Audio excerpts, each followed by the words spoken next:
Good afternoon, good morning. My name is Joe McNulty, McNulty. I'm Superintendent of Police. I'm the Commander in charge of the Marine Area Command. Today I'm just going to give you an update of what has occurred overnight. Our New South Wales Police operations, our search and rescue operations, occurring during the Sydney Hobart Yacht Race.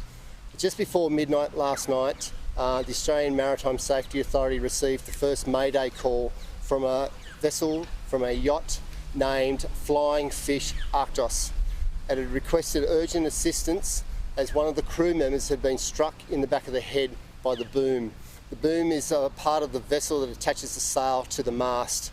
It was moving violently through the night with challenging sea conditions, and a crew member suffered a significant head injury.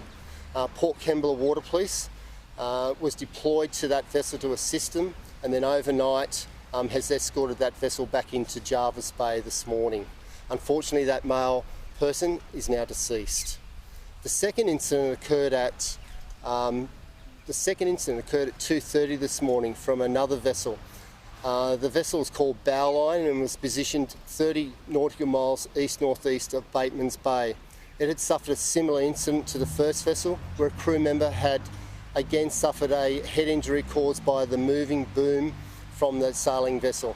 It again had struck that crew member in the head, and that vessel was requesting urgent assistance. The New South Wales Police vessel Nemesis was in short range to that vessel and deployed immediately to that location. The crew did a pretty substantial job of doing CPR, trying to keep that crew member alive, but their efforts were unfortunately met with the death of that person in the early hours of this morning. A second member was injured. He had a suspected broken shoulder, dislocated shoulder. We successfully medevaced that person onto a police vessel and into an awaiting ambulance at Bateman's Bay at about 8:40 a.m. this morning. Our third incident overnight happened 51 nautical miles southeast of Eden. It was off the vessel Porto Rosso. We lost the crew member, had a man overboard situation. They lost a crew member into the ocean. During the night, it was dark, steamy.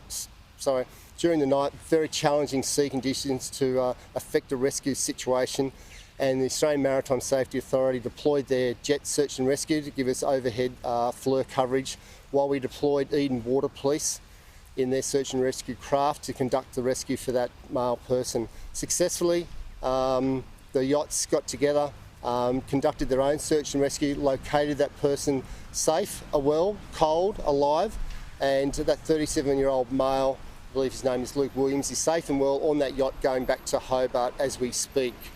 It has been a significant challenging period for search and rescue conducted by New South Wales Police, but it's also timely that I reach out to other members of our rescue agencies at this time of year. Men and women in New South Wales Police are still out there with the fleet continuing south. It's going to be a challenging night in Bass Strait. There's big seas coming, but our ambulance, our marine rescue people keeping our waters safe, they need to be recognised and remembered for giving up their weekends, their days, their nights to be out there looking after our community. Thanks. Is there any questions or clarifications? So you released the name of the person that went overboard around Eden, was Williams? Yes. 37 years old. Will you release the names of the other two people that tragically died? Not at this stage. We're trying to search for one of their next of kin, but all I can tell you is from the vessel Flying Fish Arctos, he is a 55-year-old male from Western Australia, and the male off the second vessel Bowline is a 65-year-old from South Australia. They are both deceased persons at this time. Yes, we've been able to contact the South Australian family and notify them of the tragic incident that's occurred overnight. We're still trying to locate some of the next of kin in Western Australia, and we're reaching out to our colleagues in Western Australia Police to assist us with notifying the next of kin. How unusual is it to have these two separate fatalities occurred by the same cause, being that bit of the sail? Yes, it is a tragic accident. especially having 2 tragic accidents in one ocean-going race. Now, we believe at this stage of the early investigation that those vessels may have been changing sails at the time, so they weren't actually sailing with the wind. So that creates a different set of circumstances. The hull moves, the sails are moving, the booms are moving. It's a technical change of sail at sea. So that may have impacted the or contributed to the deaths of those people today. But as I said, it's an early investigation. We still have crime scene on the vessels. We've got our detectives from the Water Police and Far South Coast Command. Batemans Bay detectives are helping us now, interviewing all the passengers, all the crew members, all the crew of those vessels, so we can prepare 2 briefs of evidence for the coroner after this tragic event. You mentioned challenging conditions coming up overnight in Bass Strait. Do you have any concerns about the race going ahead? Look, there are challenging conditions. When I say that, there is the Bureau of Meteorology have put out weather warnings for that, for all mariners, and that is a normal procedure for any high seas type of sea conditions or high winds. The safety of those vessels, they're all pretty safe vessels. They go through stringent safety procedures before they proceed to sea, and the Cruising Yacht Club of Australia are pretty stringent with their application of the rules for ocean sailing and ocean navigation. Details about the timeline, perhaps, of the investigations on the boats?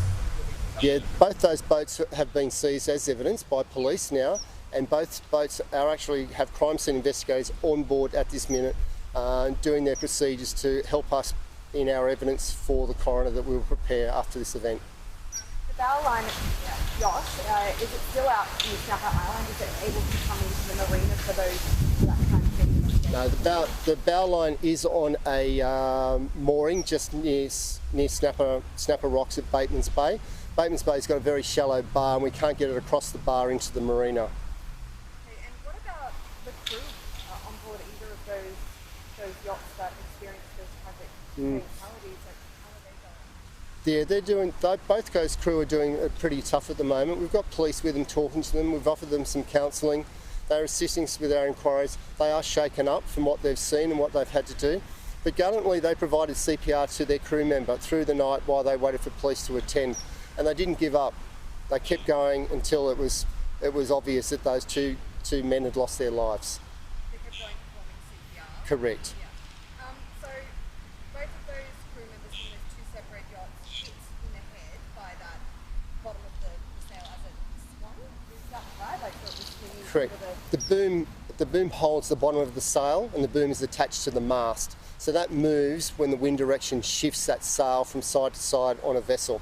And that is a dangerous part of the vessels, but all crew members know how to manoeuvre around a moving boom at sea. Did the yachts remain in place once that, the injuries were sustained and they began performing CPR, or were they kind of drifting around at sea? The yachts immediately raised their concerns with us, and we provided the police launches to assist them, and then we escorted them both into 2 ports of New South Wales, one into Jervis Bay and the other one into Batemans Bay early this morning. So what's part of the body